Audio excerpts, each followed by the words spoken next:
जय हिंद दोस्तों, मैं हूं मेजर गौरवारी और आप देख रहे हैं मेजरली राइट।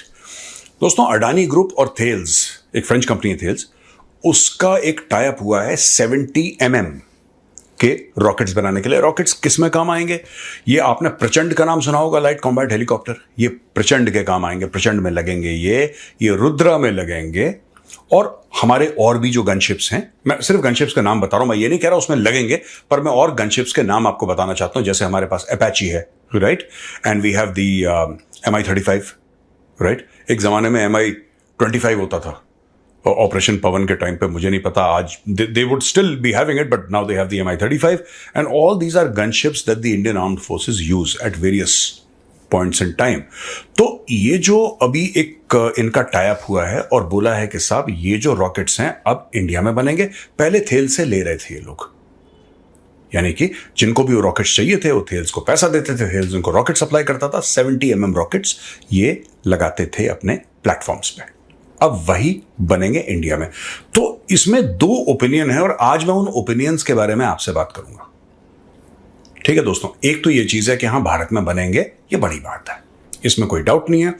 हम लोग जब युद्ध का समय होगा हमें बाहर किसी पे डिपेंड नहीं करना पड़ेगा। फ्रांस पुराना दोस्त है, फ्रांस एक ऐसा दोस्त है जिस पर हम भरोसा करते हैं। इन सब चीजों की बात नहीं कर रहा मैं एक अलग लेवल की बात कर रहा हूं। क्या होता है कि आपको जिस रेट में चाहिए होते हैं, रेट मतलब पैसे वाला रेट नहीं, यानी कि प्रोडक्शन का रेट, जिस प्रोडक्शन के रेट से आपको चाहिए होते हैं लड़ाई के वक्त, क्या उस वक्त फ्रांस आपको दे पाएगा? फ्रांस बना रहा है, फिर भारत भेज रहा है, फिर ये सब ऑल दीज थिंग्स, राइट। लेकिन भारत में बनेगा, बढ़िया चीज है, अडानी ग्रुप ने अच्छा काम करा है, तो ये तो हो गई तारीफ, पहली चीज।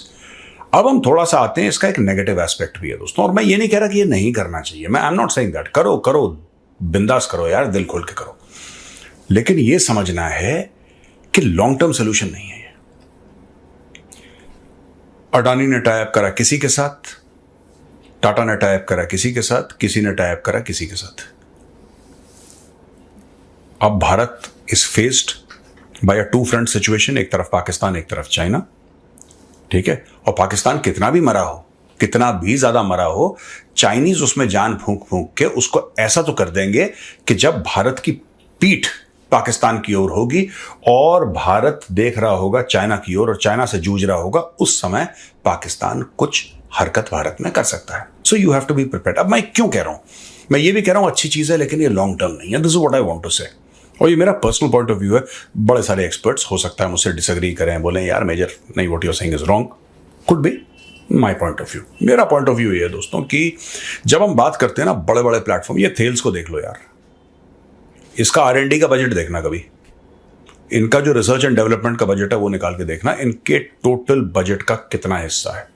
Lockheed Martin, perhaps the world's biggest weapons manufacturing company, वो लॉकहीड मार्टिन दोस्तों, जिसके अंदर आप ये समझ लीजिए F-22 भी है, उसका F-16 भी है, उसका F-21 भी है, उसका F-35 भी है, पूरे F सीरीज के दुनिया भर के, राइट। सारी F सीरीज नहीं, कुछ F सीरीज जिनका मैंने नाम लिया। ये लॉकहीड मार्टिन कितना पैसा, अरबों डॉलर खर्च करता है, हम लोग नहीं करते वैसा, और ये हमारी बहुत बड़ी गलती है। We do not spend the kind of money on R&D। इसीलिए क्या होता है कि हम लोग कहते हैं कि अच्छा इसके पास टेक्नोलॉजी, इसके साथ टैप करो, इसके मुंह पे पैसा मारो, इंडिया लेकर आओ, बनाओ। अच्छा, उससे क्या होता है गड़बड़ कि आपने 70 बना लिया, 70 बनाने के बाद अब ऐसा तो नहीं कि अगले 50 साल तक 70 यही चलेगा, कोई नई टेक्नोलॉजी आएगी, फिर आपके पास नहीं होगी, फिर आप पैसा किसी को मार के दोगे, फिर आप वो लेकर आओगे। तो आपका खुद का इकोसिस्टम एक लेवल के लिए, एक स्पेसिफिक एलिमेंट, यहां पे हम बात कर रहे हैं 70 की, 70 का जो एक वेपन प्लेटफॉर्म है, एक रॉकेट है, ठीक है जी, एक सिंगल रॉकेट, वो आप लोकली बना लोगे और उसमें आप सेफ हो गए। लेकिन क्या ओवरऑल आपने रिसर्च एंड डेवलपमेंट करी? आपने नहीं करी, क्योंकि आपने पैसा नहीं लगाया। और बात सिर्फ अडानी की नहीं है, टाटा ने भी नहीं लगाया, रिलायंस ने भी नहीं लगाया, किसी ने पैसा नहीं लगाया। और मुझे ऐसा लगता है कि they should start investing big money in research and. आपके पास IITs पड़े हुए हैं यार, भारत के पास दुनिया का टॉप इंजीनियरिंग टैलेंट है, आज की तारीख में दुनिया लोहा मानती है यार। एक बात बताओ, ये लोग एप्पल चला रहे हैं, ये लोग टेस्ला चला रहे हैं, ये गूगल चला रहे हैं, माइक्रोसॉफ्ट चला रहे हैं, अडोबे चला रहे हैं, ये दुनिया की टेक्नोलॉजी कंपनीज चला रहे हैं, ये हथियार नहीं बना सकते। The principle is the same. The principle is the same. अब आप एक और चीज देखिए, भारत 31 ड्रोन खरीद रहा है, आपको पता है? I think the MQ-9 whatever. Bharat 31 drone खरीद रहा है, अरबों डॉलर की डील है। वो कंपनी है जनरल एटॉमिक्स, और उसका CEO है विवेक लाल, वो भी इंडियन है। उसका CEO विवेक लाल, वो भी इंडियन है। आपके पास खुद इतना टैलेंट है कि अगर आप लोगों को बोल, लेकिन क्या रिसर्च एंड डेवलपमेंट में दोस्तों एक प्रॉब्लम है। रिसर्च एंड डेवलपमेंट प्रॉब्लम नहीं है, वो उसका एक फैसेट है, और उसका फैसेट ये है कि रिसर्च एंड डेवलपमेंट में आपको इमीडिएटली फायदा नहीं होता। कई बार आपने पैसा लगाया, ठीक है, या गवर्नमेंट ने, कई बार गवर्नमेंट भी फंड कर देती है, किसी एक कंपनी को बोलती है ठीक है हम इतने अरब डॉलर देते हैं, जरा ये जहाज निकालो, राइट। लेकिन कंपनी भी अपना खूब पैसा लगाती है, खूब ज्यादा पैसा लगाती है कंपनी, और उसको फंडिंग भी मिलती है सरकार से। तो कहीं ना कहीं कंपनी को अपने मुनाफे का कुछ पोर्शन इन सब चीजों में लगाना पड़ेगा। मुझे लगता है कुछ, मैं यहां पे, क्योंकि मैं इंडियन कंपनीज की जनरली कह रहा हूं कि R&D में नहीं लगाते, कुछ कंपनीज लगाती भी हैं पैसा पर, लेकिन यहां पे मैं किसी कंपनी की तारीफ या किसी कंपनी की बुराई करने के लिए नहीं बैठा। मैं सिर्फ ये कह रहा हूं कि अगर आप चाहते हैं कि भारत मजबूत बन जाए, अगर आप ये चाहते हैं कि भारत में वो वेपन्स का इकोसिस्टम बने, उसका एक ही तरीका है। हाँ, आपके पास इतना पैसा है और भारत के पास इतना पैसा है, कल अगर भारत को ना 100 राफेल चाहिए, 100 राफेल्स, भारत बोलेगा make in India, Dassault aviation लेकर आएगा राफेल को इंडिया में, भारत में बनाएगा और इंडियन एयरफोर्स को देगा, इंडियन नेवी को देगा। ये बात तय है। आपको सिर्फ पैसा तो देना है। कई कंपनीज हैं। अमेरिका क्यों पीछे पड़ा हुआ है? अमेरिका, यार स्ट्राइकर ले लो, यार पूरी टेक्नोलॉजी, जेवलिन ले लो। अच्छा एक काम करो, सुनो मेरी बात, आप एक काम करो, आप M777 ले लो, बोलो टेक्नोलॉजी चाहिए, सारी दे रहे हैं। वो क्यों दे रहे हैं? क्योंकि वो तो बना चुके हैं जो उनको बनाना है, और वो ऑलरेडी नेक्स्ट लेवल पे जा चुके हैं। हम जिस अपाची हेलीकॉप्टर को बहुत बढ़िया हेलीकॉप्टर गनशिप मानते हैं, और है भी दुनिया का बेहतरीन, हैवी कैटेगरी में, it is one of the finest helicopter gunships, some people say the finest, इसमें कोई डाउट नहीं है। लेकिन क्या अमेरिका बैठ गया कि नहीं यार बोइंग ने तो हमारे लिए इतना बढ़िया बना दिया, अब छोड़ो यार बस? नहीं, उसकी रिप्लेसमेंट की बात चल रही है कि 10 साल के बाद एक और गनशिप आने वाला है हमारा, इससे 5 गुना ज्यादा बेहतरीन। उसमें स्टेल्थ फीचर्स होंगे, उसमें आवाज बड़ी कम होगी, उसका जो रेंज है वो बहुत ज्यादा होगा, उसके अंदर वेपन प्लेटफॉर्म ज्यादा होंगे, सिचुएशनल अवेयरनेस जो पायलट की होगी बिल्कुल अलग होगी, उसका रडार बिल्कुल अलग होगा, EW स्वीट उसका बिल्कुल अलग। यार ये सारी की सारी चीजें लोग करते रहते हैं 24 घंटे। Nobody seats down and is satisfied. हमारे यहां तो अब जाके तेजस को इतना बड़ा ऑर्डर मिला है, वरना तेजस तो मैं बचपन से सुन रहा था, या जब मैं फौज में आया था मैं तब से सुना तेजस तेजस तेजस। क्या है तेजस? लिया ही नहीं हमने, लटका हुआ है तेजस। अब जाके सरकार ने जब चाबी डाली, अब बोला कि तेजस की झड़ियां लग गई, अब बनाओ तेजस 4.5 जनरेशन, लगाओ तेजस की झड़ियां लग रही हैं, अब उसको भी बनने में लगेंगे 10-15 साल। यार ऐसे तो मिठाई तो नहीं है ना कि आपने बना दिया।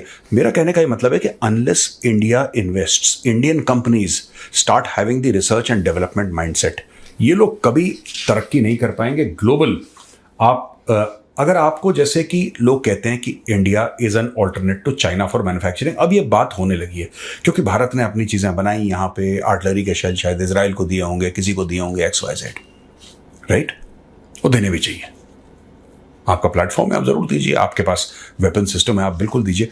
तो उसमें भी क्या है कि हमने बना दिया। अब ये 155 mm की जो शेल्स है ना, दीज आर नो ब्रेनर्स यार। ये जो बोफोर्स में लगते हैं और आप M777 में भी ये हैं, these are no brainers. Almost all North Korea makes it, Pakistan बनाता है इसको, इंडिया भी बनाता है, अमेरिका भी बनाता है।